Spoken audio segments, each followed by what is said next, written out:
Αρετούσα κάτοχε, σε καλό πολύ το πιάνω τούτον, όπου ήρθαν τα πουλιά στην κεφαλή σου απάνω. Σημάδι είναι του γάμου σου, ώρα καλή ώρα να'ναι. Για δε κι ότι είναι για καλό, στο λογισμό σου βάνε. Ως πότε θε να κάθεσαι στο βρώμο διχατέρα, να διώχνεις τόσες προξενιές που του κυρού σου εφέρα. Κι ως πότε το ρωτόκριτο να στέκεις να νημένεις, εσύ που τούτη τη φλακή, ώστε να ζεις δεν βγαίνεις, παρά στα θέλει ο κύρις σου να του θελιγατέψεις. Μη βούλεσαι ανυμπόρετα πράγματα να γυρέψεις.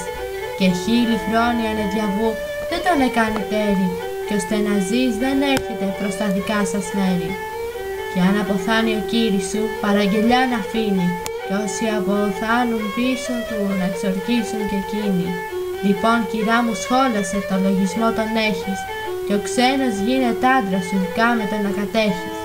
Αυτός που επολέμησε και γλίτωσε τη χώρα, πες το κι εσύ πως τον εθές και να βρεθεί καλή ώρα.